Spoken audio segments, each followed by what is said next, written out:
Kenya, long regarded as one of Africa's most stable countries, but recently badly shaken by an attempted coup.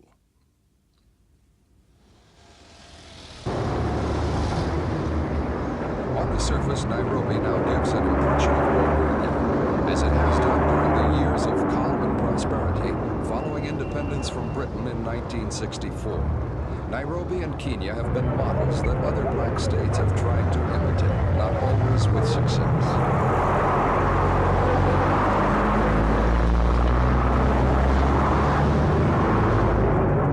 On the morning of August 1st, though, the streets of the capital became a battleground. In the early hours, dissident Air Force units seized key positions in the capital and in other towns and called on the masses to help overthrow what they called a corrupt and oppressive regime.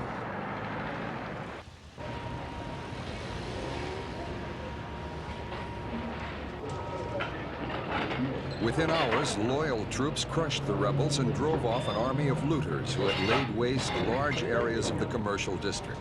By midday, the worst of the troubles were over. The broken glass was swept away, and life officially returned to normal.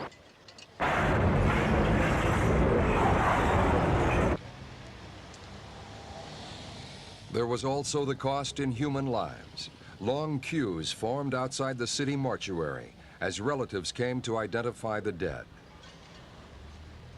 Official spokesmen said 145 people died. This figure was later raised to 159, but independent observers put the death toll much higher. Whatever the truth, many of the victims were certainly looters, but the majority were Air Force personnel. Thousands of arrests also followed. Nairobi's university campus was immediately closed. As the rebels moved into the city center, they roused students from their beds and urged them to join their revolution. Many did so and paid with their lives. Others were arrested, the rest sent home.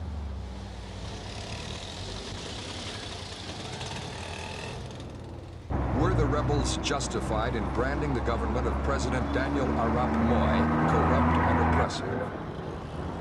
Earlier in the year, the editor of the Standard newspaper was dismissed after criticizing the reintroduction of detention without trial by Moi. The press must be a champion of the social, political, and economic development. One of the best-known champions of free speech has been veteran socialist and former vice president Oginga Odinga. Of the people to bring about these developments. The press must indeed... Odinga, now aged 72, has first-hand experience of intolerance. He was expelled from the ruling Coup party in May after announcing his intention to set up a socialist opposition party.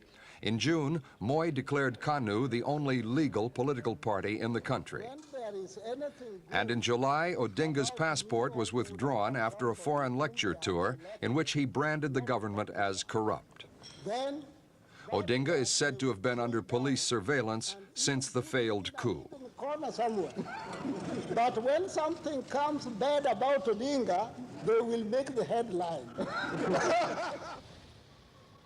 The tensions just below the surface in Kenyan society were probably kept in check by the charisma of the country's first president, Jomo Kenyatta, who died in 1978. His successor, President Moi, has done well since then to avoid tribal rivalry between the Kikuyu, to whom Kenyatta belonged, and the Luo, who include Odinga. Moi himself belongs to a minority tribe, the Tugen.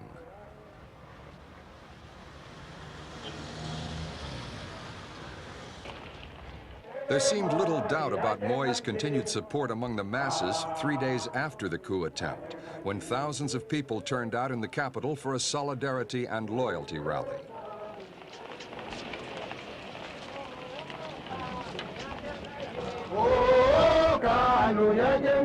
The government urged businesses to close that day so that their employees could attend.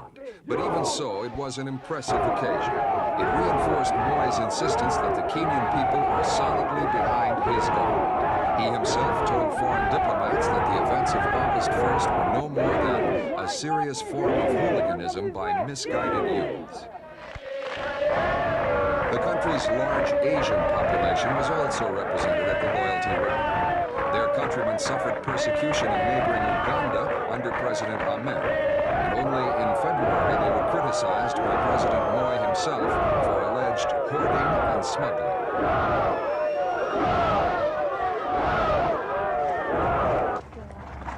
The 80,000-strong Asian community dominates commercial and professional circles in Kenya. The result has been resentment from less affluent Kenyans. Many Asians haven't adopted Kenyan citizenship. They retain their British or Indian passports. And it was quite clear that Asian shops and businesses became the particular target of looters during the chaos of the coup attempt. Dozens of Asian women were reported to have been raped in their own homes, and Asian houses were robbed and ransacked. One Nairobi resident who was beaten and robbed, Mr. Shah Nawaz, talked about the ordeal. They kept on beating us till they were satisfied that we had no more money. They robbed us of our TV, video, radios, watches, gold, and cash, whatever we had. All the valuables were taken. Fortunately, we were left with our furniture. All my clothes were taken away, and my daughter's children's clothes were all taken. But that's all they could carry. They tried to move something else, but they couldn't. They emptied our refrigerator also, but they couldn't carry it.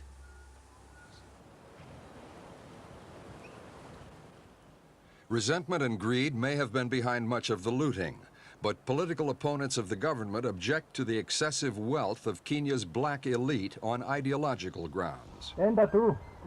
These critics claim that corruption right up to ministerial level assures a life of luxury for the families of those in power. And some of these residential homes of the rich were attacked during the August violence too.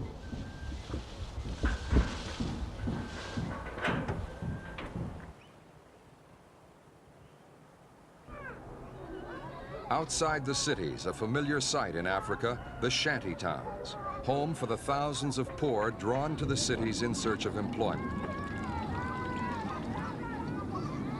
The harsh economic truth is that Kenya is not a rich country, and it is getting poorer each year. Unemployment is climbing, with 250,000 job seekers coming onto the market each year, and only a fraction of those will find regular employment.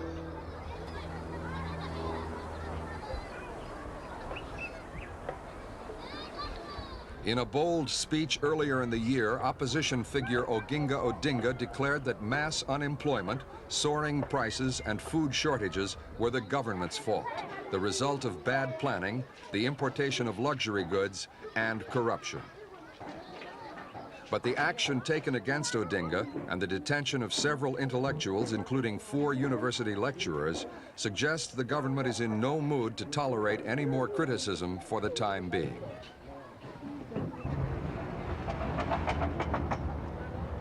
Another school of thought says that the main sources of Kenya's economic woes are outside the government's control. An obvious example is gasoline. Soaring oil prices over the past decade mean that only the rich can afford to run a car, let alone own one. And on the national level, oil imports account for 36% of export earnings, compared with just 1% in 1973.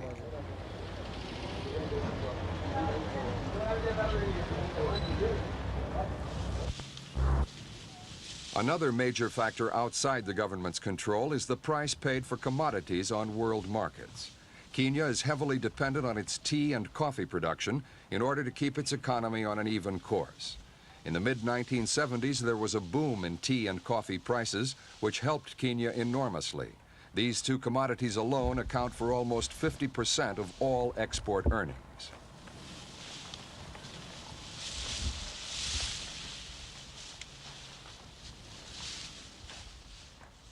But the good years did not last. Market prices have fallen steadily, and combined with the rising cost of oil imports, this has led to a chronic balance of payments deficit for the last 4 years, coinciding almost exactly with President Moi's term of office. Inevitably, his opponents have seized on the statistics to charge his administration with mismanagement.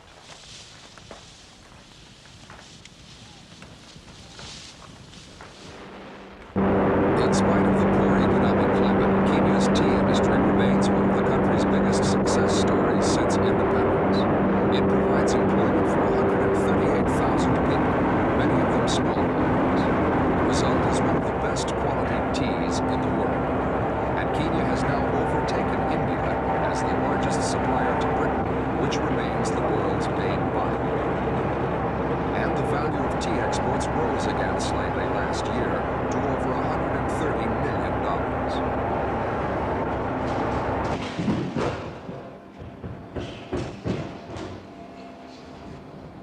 Kenya has always prided itself on being able to feed all of its people.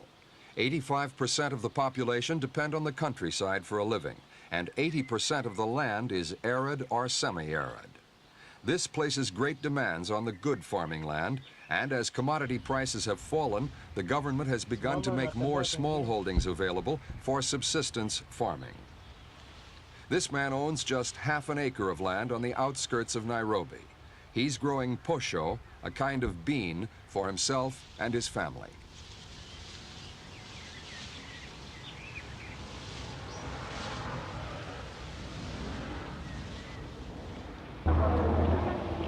The excess produce the smallholder doesn't need finds its way onto the market, but food production is not rising as fast as it used to.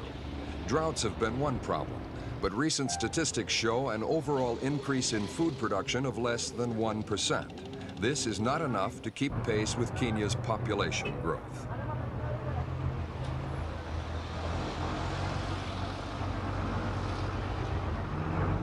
Speaking at an international trade fair, President Moi remains optimistic about food production.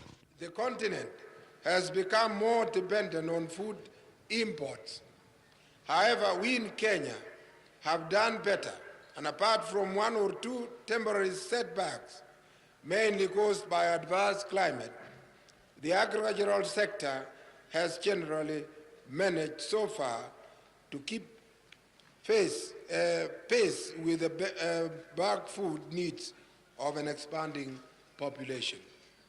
But it has become acknowledged that human numbers in our country are continuing to rise at an annual rate approaching 4%. The 4% population growth has brought Kenya's total population up to 17 million. It's one of the highest rates in the world, and the number of Kenyans could double by the year 2000.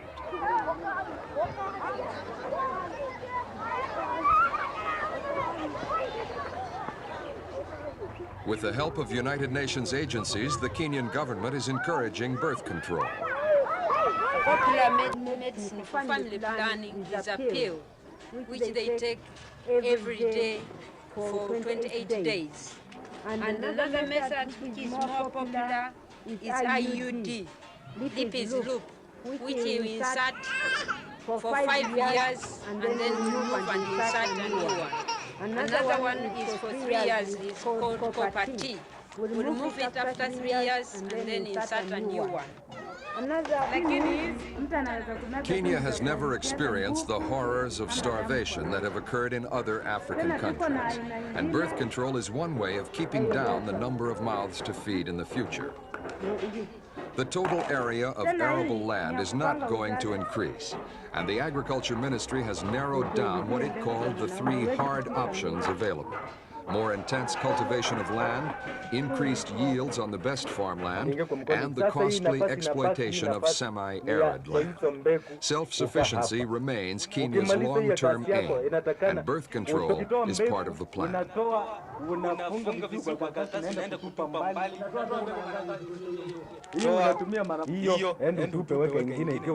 Kenya's ability and willingness to cope with its own social and economic problems have impressed Western countries, which have been asked through the World Bank to increase their investment there. And Kenya has always remained close to the West, providing military bases for the United States, for example.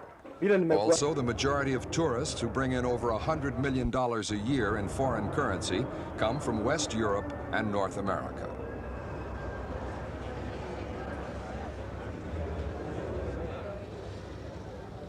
The events of early August, though, have frightened away many tourists, and they have stirred fears not only among Kenyans, but also in neighboring and Western countries, that Kenya's internal problems could erupt again into violence and disorder.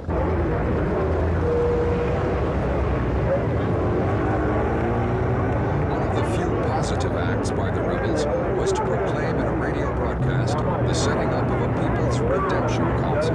In the language of revolution, the word redemption implies that corrupt and elitist rulers will be thrown out. What's not known, because the coup was so easily put down by the army, is how widespread the opposition to President Moi really is.